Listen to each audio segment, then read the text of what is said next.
1757 में battle of Plassey होता है, ठीक है ना, अंग्रेज और ब्रिटिशर्स और सिराजुद्दौला के बीच में, ठीक है ना। ब्रिटिशर्स सिराजुद्दौला के बीच में 1757 प्लासी का युद्ध होता है। सिराजुद्दौला की भारी भरकम सेना अंग्रेजों से हार जाती है, क्योंकि उसका जो सेनापति था और खासकर उसका रिश्तेदार जिसका नाम था मीर जाफर अंग्रेजों से जाकर के मिल जाता है और 1757 में बैटल ऑफ प्लासी का युद्ध जो होता है, जो वॉर होता है, ये अंग्रेज जीत जाते हैं और जीतने के बाद उन्होंने मीर जाफर को बंगाल का नवाब बना करके वहां पे बैठा दिया। मीर जाफर जो था वो अयोग्य था, उसमें योग्यता की कमी थी, जिसकी वजह से वो सही से शासन नहीं कर पा रहा था। अंग्रेजों ने क्या किया कि मीर जाफर को हटा दिया और उसके बाद उसका जो रिश्तेदार था जिसका नाम था मीर कासिम, उसको बंगाल का नवाब बना दिया। अब मीर कासिम काफी समझदार था, उसको लगा कि अगर मैं यहाँ के आसपास रहूंगा तो अंग्रेजों पे मेरा नियंत्रण कंट्रोल होगा, तो क्यों ना मैं अपना शासन कहीं दूर ले जाऊं। तो वो बंगाल से अपना कैपिटल जो है हटा करके मुंगेर बिहार ले आया। कहाँ पे आया? मुंगेर में, बिहार में। मुंगेर एक जगह है बिहार में जहाँ कहा जाता है कि बंदूक का एक कारखाना, फैक्ट्री भी खोला गया था। आज भी मुंगेर जो है हथियार का हब कहा जाता है, बहुत सारे हथियार पहले वहां बना करता था और वहां ले आया। और बाद में उसने क्या किया कि अवध के नवाब और साथ साथ क्या किया उसने कि अवध और दिल्ली के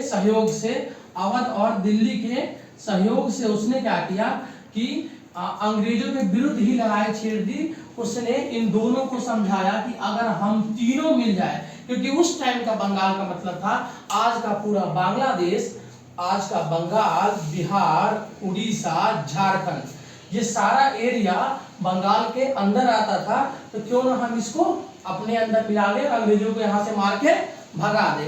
लेकिन इस लड़ाई में भी मीर कासिम जो है अंग्रेजों से नहीं जीत पाते हैं, क्योंकि उनके पास अत्याधुनिक हथियार था उस टाइम के अकॉर्डिंग और इनके पास अत्याधुनिक हथियारों की कमी थी। तो ये लड़ाई नहीं जीत पाते हैं और अंग्रेज जो है लड़ाई जीत जाते हैं। इसी के जीतने के साथ ही वो क्या करते हैं कि वो समझ आते हैं कि अगर मुझे भारत पे अब राज करना है तो कंप्लीटली डायरेक्ट राज करेंगे। अब राज कंपनी के थ्रू नहीं होगा, कंपनी का हस्तक्षेप को थोड़ा कम किया जाए। क्योंकि जब वो लड़ाई होती है 1764 में बक्सर का युद्ध, और इस युद्ध में जब दिल्ली के नवाब, अवध के नवाब और मीर कासिम हार जाते हैं, तो उसके बाद क्या होता है, ये तीनों जगह की जो मेन हिस्सेदारी थी, ये बहुत बड़ा भारत का हिस्सा अंग्रेजों के पास आ जाता है। और अंग्रेजों ने उसी के बाद 1773 में पहला कह सकते हैं एक तरह का लॉ, कानून बनाना भारत में शुरू किया, नाम दिया regulating act. According to this act क्या हुआ कि लॉर्ड वॉरेन हेस्टिंग थे, उनको क्या किया गया कि बंगाल का पहला गवर्नर जनरल बनाया गया और उनके अंडर में मैड्रास, जो आज का चेन्नई है, जिसको चेन्नई बोलते हैं आज, और बॉम्बे जो आज का मुंबई है, इनके एरियाज, इनको मिला करके इनके अंडर में दे दिया गया और कंपनी के शासन को कंट्रोल कर दिया गया, कम कर दिया गया।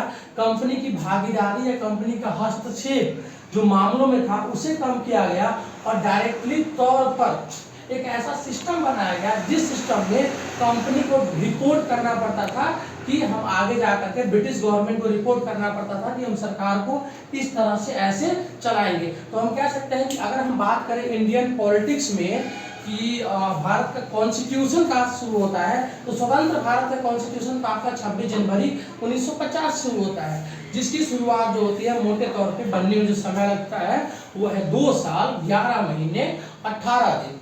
और इसके तेवज में 26 नवंबर 1949 को भारत का संविधान बन करके तैयार हो जाता है। लेकिन हम सब जानते हैं कि 26 जनवरी 1950 को भारत का संविधान लागू किया गया, क्योंकि 26 जो जनवरी का दिन था उस दिन को हमने अपना स्वाधीनता दिवस के रूप में पहले मना चुके थे। तो ये काफी स्पेशल डे था, तो हमने सोचा क्यों ना इसी डे को यूटिलाइज कर लिया जाए, क्योंकि भारत को जो आज़ादी थी वो तो 15 अगस्त 1947 को मिलती है। तो 26 जनवरी का दिन काफ़ी अच्छा दिन था। हमने अपना तिरंगा भी फहरा लिया था और हमने आज़ादी भी मना ली थी। हमने अंग्रेजों को टोटली अंग्रेजों पर से अपना डिपेंडेंसी को हटाने का सोच लिया था। तो इसलिए लेकिन भारत का संविधान के लिए जानने के लिए जरूरी है कि पहले हम इतिहास में जाए और जाने कि आखिर भारत में ये संविधान मतलब क्या, नियम कानून, किस तरह से देश चलता है, वो कैसे शुरुआत होती है। यहाँ तक आई होप आप समझ गए होंगे। हम इससे आगे बढ़ेंगे और देखेंगे कैसे कैसे अंग्रेज कौन कौन सा लॉ लेकर के आए और कौन कौन सा एक्ट लेकर के उन्होंने भारत पे शासन किया। फिर हम तब पढ़ेंगे जाकर के कि किस तरह से भारत का संविधान बना, उसमें कितने आर्टिकल्स है, कितने क्या उसकी भूमिका है और किसने बनाया। आप सबको पता ही हो कि भारत का संविधान जो है वो ड्राफ्टिंग कमेटी के चेयरमैन बाबा साहब भीमराव अम्बेडकर थे और साथ में संविधान सभा के जो अध्यक्ष थे वो थे डॉक्टर राजेंद्र प्रसाद। लेकिन उसके लिए पहले इतिहास को जानना जरूरी है। तो हम यहाँ तक का इतिहास जान के हम आगे जो है रेगुलेटिंग एक्ट आगे वो नेक्स्ट क्लास में कंप्लीट करेंगे। कोई दिक्कत